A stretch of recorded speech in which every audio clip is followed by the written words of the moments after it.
Hello दोस्तों, आज बात होने वाली है मखाने की। जी हाँ, बिहार का सुपर फूड, बिहार का सबसे फेवरेट नाश्ता जो अब बनने वाला है ग्लोबल सुपर फूड और ग्लोबल सुपर नाश्ता। तो हम लोग दोस्तों आज बात करने वाले हैं मखाने की, जो आज बिहार से जाकर बनने वाला है ग्लोबल फूड। दोस्तों, जब भी हम ये टर्म सुनते हैं ग्लोबल फूड, इसका मतलब होता है ऐसे खाने के पदार्थ जो दुनिया के हर कोने में अवेलेबल है। आप दुनिया के किसी भी कोने में चले जाओ, वहां पर जाकर आप इन फूड आइटम्स का पूरा स्वाद ले सकते हो, आस्वाद ले सकते हो।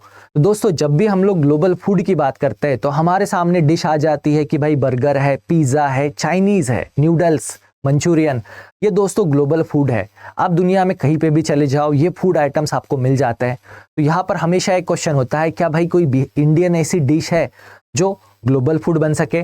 और उसमें भी दोस्तों बिहार की क्या कोई ऐसी डिश है जो ग्लोबल फूड बन सके? तो दोस्तों, बिहार के मुख्यमंत्री श्री नीतीश कुमार ने एक बार कहा था कि उनका एक सपना है कि एक दिन दुनिया की हर थाली में बिहारी व्यंजन होगा। और उनका ये जो सपना है ये अभी पूरा होने वाला है दोस्तों। और इस सपने को पूरा करने वाला है बिहार का फेमस मखाना। तो दोस्तों, मखाना जो है, मखाना हमारे जो ऑनरेबल प्राइम मिनिस्टर है श्री नरेंद्र मोदी, इनका भी एक बहुत बड़ा फेवरेट फूड है। और दोस्तों, इंडियन एक्सप्रेस में आई हुई एक रिपोर्ट के अनुसार मोदी जी जो है वो हर साल के जो 300 दिन है मखाना खाते हैं। तो यहाँ से दोस्तों ये सुपर फूड है जिसमें कि बहुत अच्छे न्यूट्रिशन और इम्यूनिटी बूस्टिंग एबिलिटीज भी है। दोस्तों, ये जो मखाना जो है इसे हमने कहा सुपर फूड। तो भाई जब भी बात आती है सुपर फूड की तो हमारे सामने ऑप्शन आ जाते हैं कि भाई दूध होगा, अंडा होगा, चॉकलेट होगा, पालक होगी, आलमंड होंगे, स्वीट पोटैटो होगा। अब वैसे ही दोस्तों मखाना भी सुपर फूड में आएगा। अब दोस्तों, ये जो हमारा मखाना है इसे ही कहा जाता है लोटस सीड और फॉक्सनट भी कहा जाता है। मखाने को ही लोटस सीड और फॉक्सनट भी कहा जाता है। और ये भी दोस्तों एक सुपर फूड है।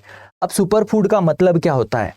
तो दोस्तों, हमारे खाने में जो बेसिक न्यूट्रिएंट्स होते हैं उनमें कार्बोहाइड्रेट्स होते हैं, फैट्स होते हैं, प्रोटीन्स होते हैं, विटामिन्स होते हैं, मिनरल होता है। अगर ये सारे के सारे न्यूट्रिएंट्स जो है, जो हमारी बॉडी को ज़रूरत होती है, ये अगर सही मात्रा में किसी एक ही फूड आइटम से हमें मिल जाए तो हम लोग उसे कहते हैं दोस्तों सुपर फूड। तो दोस्तों, मखाना भी एक ऐसा ही सुपर फूड है जिसमें हमारी हेल्थ के लिए ज़रूरी सारे मिनरल, विटामिन्स और न्यूट्रिएंट्स जो है वो अवेलेबल होता है। तो दोस्तों, मखाना जो है ये दोस्तों कोलेस्ट्रॉल फ्री होता है। अब कोलेस्ट्रॉल फ्री है यानी दोस्तों ये ब्लड प्रेशर की प्रॉब्लम्स जिन भी पेशेंट्स को है वो लोग इसे खा सकते हैं और इससे ब्लड प्रेशर की समस्या भी नहीं होगी। उसके साथ ही दोस्तों इसमें सोडियम लो है। इसमें सैचुरेटेड फैट्स जो है, जो मोटापा और ब्लड प्रेशर को बढ़ाते हैं, वो भी बहुत कम है। उसके साथ दोस्तों इसमें पोटेशियम और एंटीऑक्सीडेंट्स ये दोनों बहुत मात्रा में अवेलेबल है, जो इसे एक परफेक्ट सुपर फूड बनाता है। उसके साथ दोस्तों इसमें ग्लाइसेमिक इंडेक्स जो है ये भी बहुत कम है। ये जो इंडेक्स है ये बताता है कि अगर ब्लड में जो शुगर लेवल है वो कम है या ज़्यादा। तो दोस्तों, जिनको ब्लड प्रेशर की या ब्लड में शुगर की प्रॉब्लम है, डायबिटीज़ की प्रॉब्लम है, वो लोग भी मखाने को खा सकते हैं। और मखाना जो है डायबिटिक पेशेंट्स को ब्लड में शुगर लेवल को कम करने में भी मदद करता है। उसके साथ दोस्तों इसमें लो कैलोरीज है। लो कैलोरीज यानी जो लोग मोटापे से जूझ रहे हैं, जो लोग अपना वजन कम करना चाहते हैं, उनके लिए भी ये बेस्ट सुपर फूड है। उसके साथ दोस्तों इसमें फाइबर और प्रोटीन जो है ये बहुत ही रिच क्वांटिटी में अवेलेबल है। तो जो लोग भी अपनी फिजिकल हेल्थ बिल्ड करना चाहते हैं, फिजिकल बॉडी बिल्ड करना चाहते हैं, उनके लिए भी दोस्तों मखाना जो है ये एक परफेक्ट सुपर फूड है। दोस्तों, अभी समझ में आया कि इसे सुपर फूड क्यों कहा जाता है और ये क्यों दुनिया का सुपर फूड बन सकता है, दुनिया का फेवरेट नाश्ता बन सकता है। तो उसी को जानते हैं दोस्तों। तो बिहार में प्रोड्यूस होने वाला मखाना, जो कि तालाबों में जिसका प्रोडक्शन होता था, जिसे प्रोसेस करने के बाद सफ़ेद कलर का एक प्रोडक्ट हमें मिल जाता है, जिसे हम लोग एज अ सुपर फूड हमेशा खाने में खाते हैं। तो दोस्तों, इस साल के यूनियन बजट में हमारी फाइनेंस मिनिस्टर ने मखाना बोर्ड स्थापित करने की घोषणा की है। तो दोस्तों, केंद्र सरकार जो है वो केंद्रीय बजट 2025-26 में दोस्तों बिहार में मखाना बोर्ड की स्थापना करेंगी, ताकि ये एक पौष्टिक नाश्ता जो है ये ग्लोबल लेवल पे पूरी दुनिया में दोस्तों लोकप्रियता को ये हासिल कर ले। ये इसके पीछे का इनका उद्देश्य है। तो केंद्र सरकार जो है दोस्तों मखाने का उत्पादन और उसकी प्रोसेसिंग इसको फास्ट ट्रैक करना चाहती है, बहुत अच्छे से इसको इम्प्रोवाइज करना चाहती है। इसीलिए दोस्तों इस साल के बजट में मखाना बोर्ड की स्थापना की जाएगी। उसके अलावा बिहार सरकार भी दोस्तों हर साल मखाना महोत्सव आयोजित करती है ताकि मखाने की मार्केट वैल्यू बढ़ाई जा सके, उसे मार्केट में बहुत तेजी से बेचा जा सके। अब दोस्तों बार बार ये क्वेश्चन आता है कि भाई मखाना प्रोडक्शन और बिहार इनका क्या रिलेशन है। तो दोस्तों पूरी दुनिया में जितना मखाने का प्रोडक्शन होता है ना, उसका 85% अकेले बिहार में प्रोड्यूस होता है। हाँ जी दोस्तों, दुनिया में जितना भी मखाना प्रोड्यूस होता है उसका 85% ही बिहार में प्रोड्यूस होता है। यानी अगर मखाना पूरी दुनिया में फेमस हो जाएगा तो दोस्तों इससे फायदा किसको होगा? इससे फायदा होगा बिहार के किसानों को, इससे फायदा होगा बिहार की इकोनॉमी को, बिहार की जीडीपी बढ़ेगी और बिहार में दोस्तों रोजगारों की निर्मित भी होगी। तो दोस्तों बिहार जो कि 85% मखाने का प्रोडक्शन करता है, तो बिहार में दोस्तों 35,000 हेक्टेयर जमीन पर मखाने की खेती होती है और अकेले बिहार में मखाने का प्रोडक्शन होता है दोस्तों 56,000 टन। 56,000 टन मखाने का प्रोडक्शन भी होता है, 35,000 एकड़ पर इसकी खेती भी होती है। तो दोस्तों अभी तक की मखाने की जो खेती थी ना, ये तालाब पर आधारित थी। अब ये तालाब पर आधारित खेती है, तो अगर हमें मखाने का उत्पादन बढ़ाना है तो भाई हमें इसको खेतों में भी प्रोसेस करना पड़ेगा, खेतों में भी इसका उत्पादन लेना होगा। तो उसके लिए भी दोस्तों केंद्र सरकार जो है बहुत कोशिश कर रही है ताकि हमारे किसान जो है वो सशक्त हो, रोजगार निर्मित हो और बिहार को भी एक वैश्विक पहचान मिले।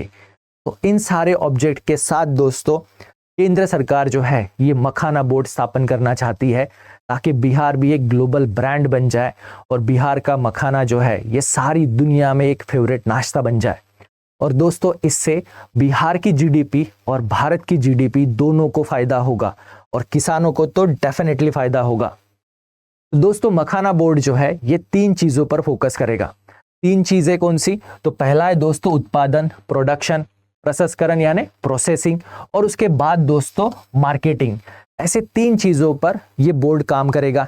उसके साथ ही दोस्तों research and development, targeted research and development होगा ताकि उच्च हाई ईल्ड वाली वैरायटीज जो है, जिन्हें हम लोग कहते हैं उच्च उपज वाली किस्में जो है, इनकी निर्मित की जा सके।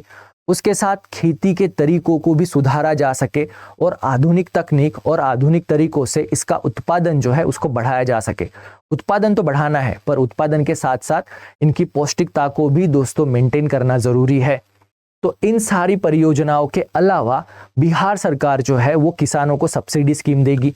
अब बिहार सरकार की किसान सब्सिडी स्कीम जो है वो किसानों को समर्थन भी करेगी, प्रोत्साहित भी करेगी कि ज्यादा से ज्यादा मखाने का उत्पादन जो है वो बिहार में हो। अब दोस्तों उत्पादन तो हम लोग यहाँ पर बढ़ा रहे हैं और उत्पादन बढ़ाने के साथ साथ हमें उसकी क्वालिटी पर भी ध्यान देना होगा। अब क्वालिटी को अगर कोई मेंटेन कर सकता है या बिहार के ओरिजिन को मेंटेन कर सकता है तो वो है दोस्तों जीआई टैग। दोस्तों मिथिला मखाने को केंद्र सरकार ने जीआई टैग भी दिया है। ये पॉइंट भी दोस्तों थोड़ा ध्यान में रखना है। और उसके साथ केंद्र सरकार एक इंस्टीट्यूशन भी बिहार में स्थापित करेगी। उस इंस्टीट्यूशन का नाम होगा दोस्तों national institution of food technology. National institute of food technology Bihar में स्थापित किया जाएगा, जो मखाने के ऊपर संशोधन करेगा और उसको उत्पादन और प्रोसेसिंग और मार्केटिंग तीनों चीजों में दोस्तों हेल्प करेगा। और जीआई टैग जो मिला है मिथिला मखाने को, वो क्या इंश्योर करेगा? वो इंश्योर करेगा दोस्तों क्वालिटी के साथ साथ दोस्तों मूल प्राथमिकता, ऑथेंटिक ओरिजिन, कि वो मखाना बिहार में ही प्रोड्यूस होना चाहिए। उसी के हिसाब से उसकी क्वालिटी भी रहेगी ताकि बिहार के पूरे किसानों को उसका फायदा मिल सके। अब दोस्तों जीआई टैग उसके साथ ही ग्लोबल अपील, पूरी दुनिया में इसकी अपील भी क्रिएट करेगा और एक्सपोर्ट के जो स्टैंडर्ड्स है उन्हें मेंटेन करने में भी हेल्प करेगा। तो दोस्तों ये सारे बेनिफिट है जीआई टैग के। अब इंडियन एक्सप्रेस की एक रिपोर्ट के अनुसार बिहार में आप यहाँ पर देख सकते हो दोस्तों कि एरिया जो है, जितनी जमीन पर मखाने की खेती होती है उसमें थोड़ी सी मामूली इंक्रीमेंट है और प्रोडक्शन भी जो है वो भी 56,000-57,000 मेट्रिक टन तक ही है। दोस्तों केंद्र सरकार इसे बढ़ाना चाहती है। तो बिहार के जो 10 डिस्ट्रिक्ट है, जिनमें दोस्तों दरभंगा डिस्ट्रिक्ट है, मधुबनी डिस्ट्रिक्ट है, मधेपुरा डिस्ट्रिक्ट है, पूर्णिया डिस्ट्रिक्ट है, उसके अलावा और ऐसे 10 टोटल डिस्ट्रिक्ट है जिन पर केंद्र सरकार और राज्य सरकार फोकस करेगी, जिससे कि मखाने का प्रोडक्शन जो है वो बढ़ाया जा सके। अब दोस्तों केंद्र सरकार ने ये जो मखाना बोर्ड बनाया है उसके सामने टारगेट रखा है। टारगेट ये रखा है दोस्तों कि 2035 तक मखाने की खेती जो है वो कम से कम 70,000 हेक्टेयर में होनी चाहिए, जो कि आज की डेट में 35,000 हेक्टेयर में होती है। उसे 2035 तक हमें दोस्तों 70,000 हेक्टेयर में खेती करनी है। अगर खेती करनी है तो दोस्तों उसके लिए हमें मखाने के सीड है उसका उत्पादन भी बढ़ाना पड़ेगा। तो टारगेट यहाँ पर है कि मखाने के जो बीज जो है उनका उत्पादन भी 2 गुना किया जाए। उसके साथ जो पॉप्ड मखाना जो होता है, ठीक है दोस्तों, जो पॉप्ड मखाना जो है जिसका प्रोडक्शन आज की डेट में है 23,000 मीट्रिक टन, उसे हमें बढ़ाना है 78,000 मीट्रिक टन, यानी 3 गुना से भी ज्यादा हमें पॉप्ड मखाने का प्रोडक्शन जो है वो बढ़ाना है। और ये पूरा मखाने का जो व्यापार है, इसकी जो पूरी वैल्यू है, पूरी वैल्यू चेन की जो कीमत है, जो आज की डेट में है दोस्तों सिर्फ 550 करोड़। आज की डेट में मखाने से रिलेटेड पूरा व्यापार जो है वो सिर्फ 550 करोड़ का होता है। केंद्र सरकार ने यहाँ पर टारगेट रखा है कि 2035 तक ये जो पूरा व्यापार है वो दोस्तों 3,900 करोड़ तक बढ़ाना है। यानी आप समझ सकते हो दोस्तों, हमें कम से कम 7 से 8 गुना तक इसका व्यापार बढ़ाना है। तो अगर मखाने का व्यापार बढ़ाना है तो उसके लिए हमें क्या करना पड़ेगा? तो दोस्तों मखाने का व्यापार अगर करना है तो हमें इसे पूरी दुनिया में बेचना पड़ेगा, इसे पूरे दुनिया के कोने तक पहुंचाना पड़ेगा। और उसके लिए दोस्तों बिहार में नए 3 ग्रीनफील्ड एयरपोर्ट भी बनने वाले हैं। जी हाँ, आपने न्यूज़ पढ़ी होगी कि पटना में दोस्तों बिहार का पहला ग्रीनफील्ड एयरपोर्ट बनने वाला है। उसके साथ ही दोस्तों पूर्णिया और दरभंगा, ये 2 डिस्ट्रिक्ट याद रखना है। पूर्णिया और दरभंगा, इन जिलों में दोस्तों जो एयरपोर्ट जो है वहां पे कार्गो प्लेन्स को लैंड किया जाएगा। कार्गो प्लेन जो मालवाहक विमान होते हैं उन्हें भी लैंड किया जाएगा, जिससे कि ये 2 डिस्ट्रिक्ट से जो मखाना है ये पूरे दुनिया में हम लोग विमानों से सप्लाई कर पाएंगे। उसके साथ ही दोस्तों पटना में एक नया ग्रीनफील्ड हवाई अड्डा बनेगा जो अमेरिका, यूरोप, मिडल ईस्ट, इन सारे देशों के जो भी मार्केट है वहां तक मखाने को पहुंचाएगा। दोस्तों यहाँ केंद्र सरकार का और बिहार सरकार का जो लक्ष्य है वो ये कि मखाने को पूरे दुनिया में एक्सपोर्ट करना, पूरी दुनिया में इसकी हिस्सेदारी बढ़ाना और पूरे दुनिया में इसे सुपर फूड की तरह फेमस कर देना। और ये सारे टारगेट्स अचीव करने के लिए ही दोस्तों केंद्र सरकार ने मखाना बोर्ड भी बनाया है। तो दोस्तों इस तरह से बिहार का फेमस मखाना जो है ये सारी दुनिया में फेमस हो जाए और सारी दुनिया का ये सुपर फूड नाश्ता बन जाए। तो दोस्तों आपका क्या ख्याल है मखाने के बारे में? क्या आप अपने खाने में मखाने को खाते हैं? दोस्तों अगर आप किसी भी हेल्थ प्रॉब्लम से जूझ रहे हैं या अगर आप अपनी फिटनेस को मेंटेन करना चाहते हैं तो मेरा सजेशन है कि भाई रोज मखाना खाना शुरू कर दीजिए।